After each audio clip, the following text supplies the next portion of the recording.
शेर के मुंह पर रोशनी, टॉर्च की रोशनी लगी तो जोर से दहाड़ा। हालांकि उसने हमला नहीं किया, अपने जगह पर ही खड़ा रहा।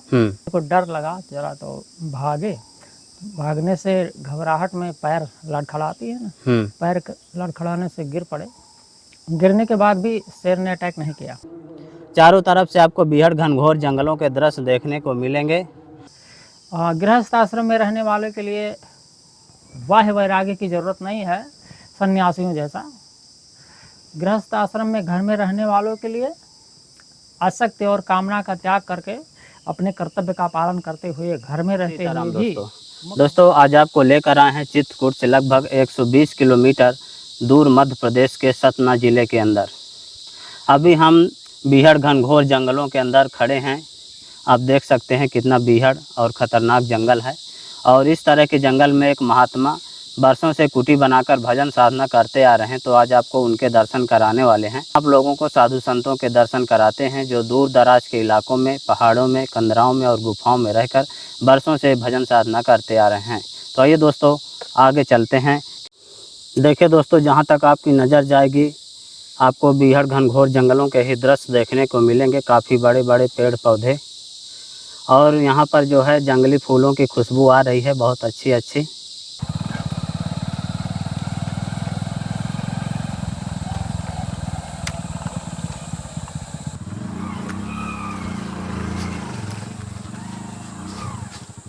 देखिए दोस्तों, इस तरह के जंगली रास्तों से होते हुए अभी हम संत की कुटी की ओर जा रहे हैं और रास्ता भी ठीक नहीं है, फिर भी हम आप लोगों को दर्शन करवाते हैं। देखिए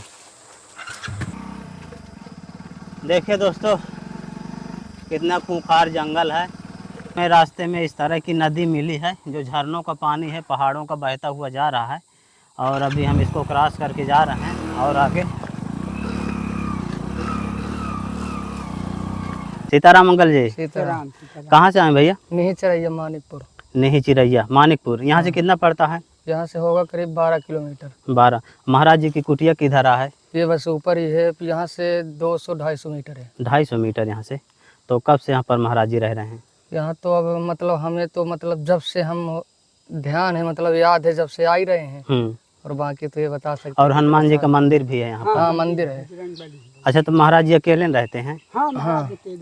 तो जैसे यहाँ बोर्ड लगे थे रास्ते में टाइगर बाहुल क्षेत्र, तो टाइगर तो जंगल में है ही, तभी तो बोर्ड लगे हैं। हाँ अभी थे, मतलब ये 1-2 महीना पहले छोड़े गए थे। हाँ तभी बोर्ड लगवाया गया था। अच्छा। हाँ। तो महाराज जी को कोई खतरा नहीं? नहीं कोई खतरा नहीं। अच्छा, यहाँ आने के लिए कोई रोड नहीं है भैया? नहीं कोई रोड नहीं है, इसी तरह हाँ, आते जाते हैं। ना तो दोस्तों पहाड़ों की चोटी से उतरकर हम अभी जंगल के काफ़ी अंदर आ गए हैं और यहाँ से अभी और आगे जाना है जहाँ महाराज जी की कुटिया है।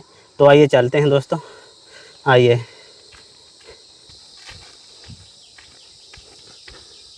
अब दोस्तों हमें एक नाला मिला है, इस नाले को पार करके उस ओर जाना है। ये नाला है, ये देखिए यहाँ पर पानी भी भरा हुआ है, आप देख सकते हैं।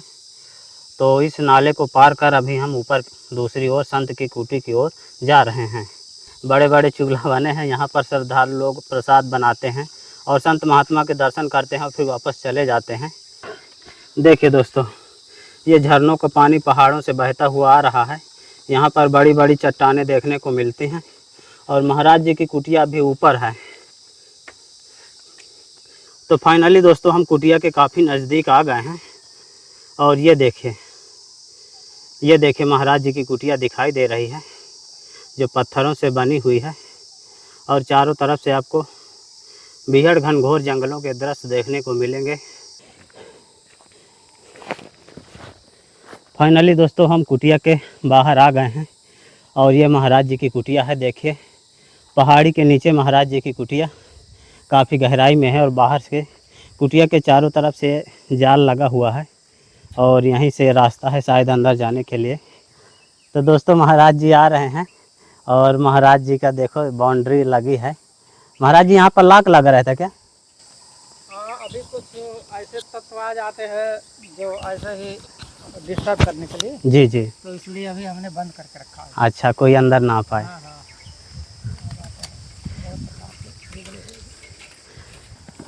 देखिए दोस्तों पहाड़ों से झरने का पानी महाराज जी पाइप के माध्यम से उतार कर नीचे लाए हैं। बहुत ही स्वादिष्ट पानी है। महाराज जी आपके लिए थोड़ा राशन सामग्री लाए थे और महाराज जी आपके लिए मच्छरदानी है। इसमें महाराज जी तेल ले आए हैं आपके लिए और ये महाराज जी मूंग की दाल हाँ ठीक। और महाराज जी आपके लिए उड़दा की दाल है। और यहाँ लोग आटा वगैरह तो देते हैं लेकिन ये महाराज जी चावल भी आपके लिए। बहुत अच्छा। जी महाराज जी मतलब आटा वगैरह तो देते हैं, हाँ। चावल भी देते हैं, लेकिन दाल वगैरह तो नहीं आ पाती। दाल नहीं आ पाती, इसीलिए महाराज जी मूंग और उड़दा के ले आए हैं और महाराज जी भक्तों की ओर से छोटी सी भेंट आपके लिए। साल पहले मैं ब्रह्मकुंड में रहता था। अच्छा जी महाराज जी। हाँ। आप जानते हो ब्रह्मकुंड तो? हाँ, परिक्रमा पथ के पास। हाँ हाँ। जी। एक पीपल का पेड़ है बड़ा सा। तुलसीदास जी का। हाँ हाँ। हाँ। और वहाँ एक गर्ग जी रहते थे, गर्ग की दुकान थी। अच्छा। और कैसेट की दुकान थी। अच्छा जब जी। टेप रिकॉर्ड का रील वाली कैसेट चलती थी ना, हाँ हाँ हाँ। उस समय उनकी कैसेट की दुकान थी। अच्छा। तो वहीं से रास्ता है, वो थोड़ा सा नीचे उतरते हैं। हाँ हाँ। ब्रह्मकुंड। जी जी जी। टाटम्बरी जी का बहुत बड़ा मंदिर वगैरह भी बना हुआ है। हाँ हाँ हाँ। आगे कुआं भी है। कुआं भी है, कुआं भी है। वहाँ रहते थे। अच्छा। त्रिलोकी दास जी, रघुवीर दास जी, ये सब हमारे मित्र जी। अभी भी हैं, लेकिन अब उनकी अवस्था हो गई होगी हमसे कुछ ज़्यादा ही थी। जी। तो शायद 50-55 साल की अवस्था होगी उन लोगों की। जी। तो उन्हीं ने हमको यहाँ पे ला करके बताए थे 25 साल पहले करीब। हाँ। तो जब से बाद में हम आते जाते रहे, तो अभी तो खैर स्थायी रूप से रहने लगे हैं। कई बार यहाँ से आए और गए।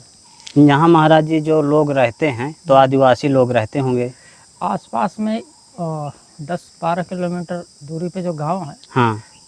ये पास में नहीं चरैया गांव में तो आदिवासी ही ज़्यादातर रहते हैं। हाँ। बाकी और भी कुछ गांव है, हेला, बगदरी, नागर, इस प्रकार के तो ब्राह्मण भी हैं और यादव और भी कई जातियाँ। जी जी जी।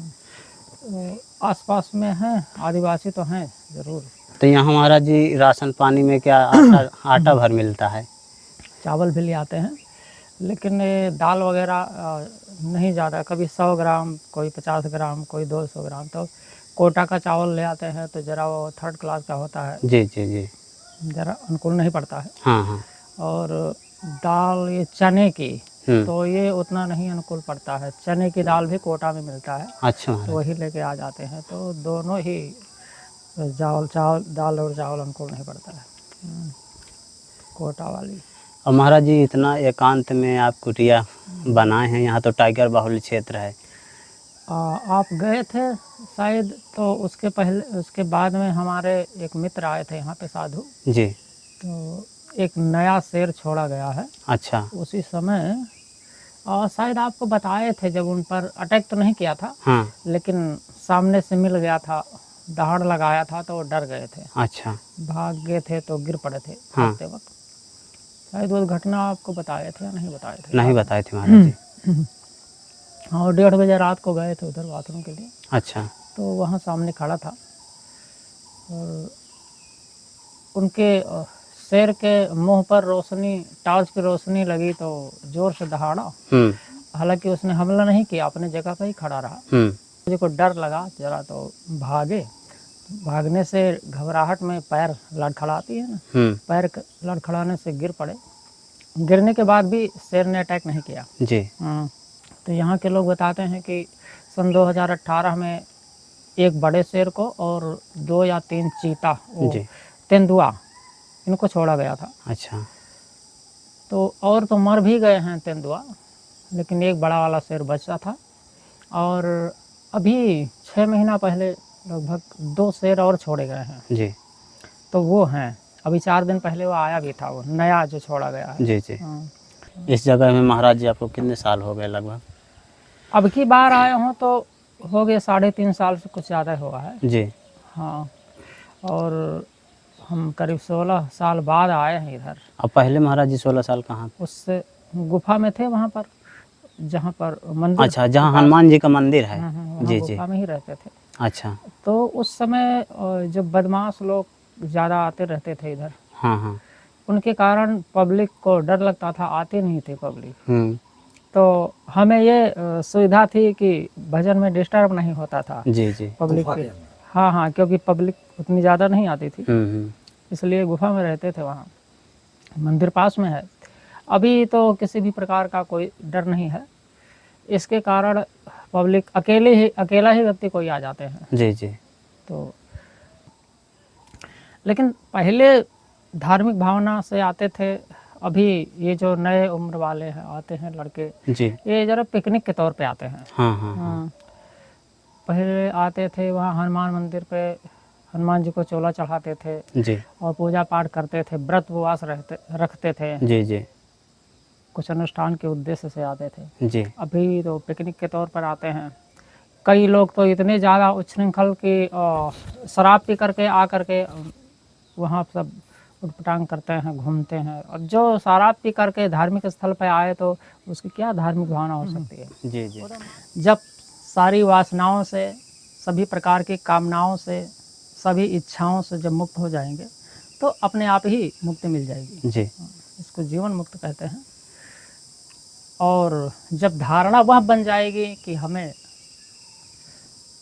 परमात्मा प्राप्ति करनी है, अपने वास्तविक स्वरूप का बोध प्राप्त करना है, आत्मानंद प्राप्त करना है, तो यहाँ के जितने विषय सुख हैं, पत्नी पुत्र धन दौलत जो कुछ शब्द स्पर्श रूप रस गंध, इनमें जो खिंचाव है, ये खिंचाव पूरी तरह से मिट जाएगी, लगाव कहीं नहीं रह जाएगा और इनसे वैराग्य हो जाएगा।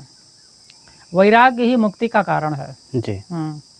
वैराग्य का मतलब ये नहीं कि घर छोड़ करके निकलना है, अंदर से मतलब आसक्ति ना रहे उसको कहते हैं आंतरिक वैराग्य।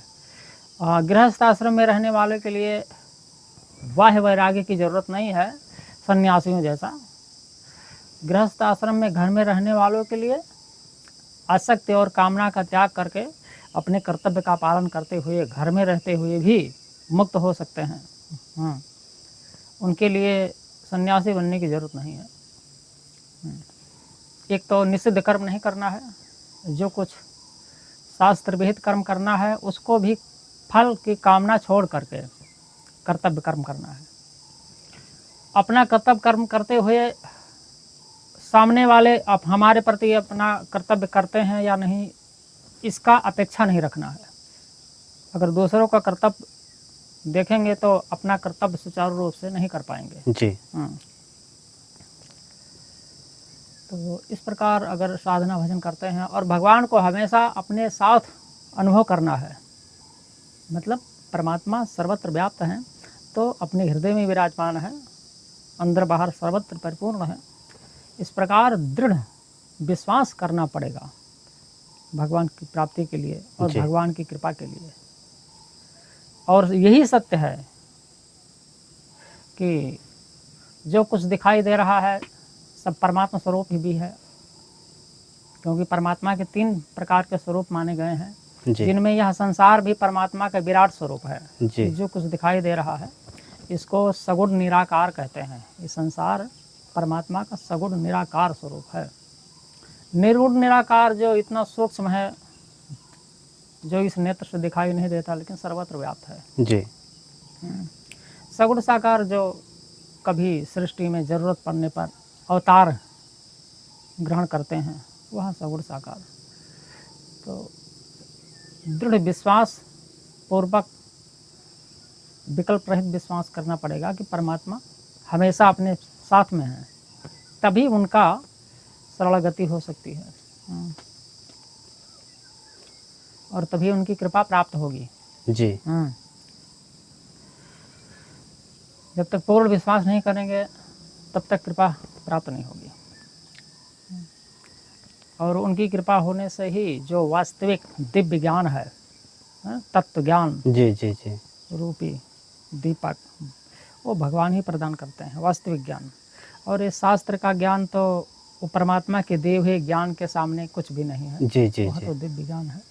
तो जब परमात्मा के ऊपर निर्भर रहेंगे तो अंतरात्मा से स्वयं ही मार्गदर्शन मिलता रहता है भगवान की तरफ से। जी। क्या करना चाहिए, किस परिस्थिति में क्या करना है, और किसी भी विकट परिस्थिति से बचाते भी हैं और कुमार्ग पर चलने से भी बचाते हैं।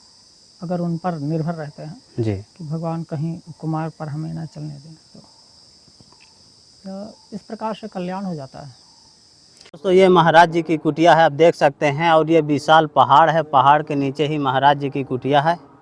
और सामने इधर एक छोटी सी कुटिया है, यहाँ पर महाराज जी अपना भजन साधना करते हैं।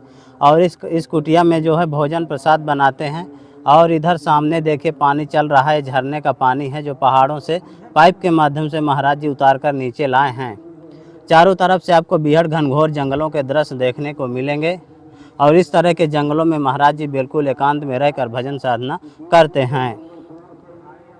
संतों की तपस्थली का वीडियो आपको कैसा लगा, आप हमें कमेंट में ज़रूर बताइएगा। जल्द ही मिलते हैं एक नई जगह एक और नए वीडियो के साथ। तब तक के लिए कामतगिरी जर्नी की ओर से आप सभी को धन्यवाद।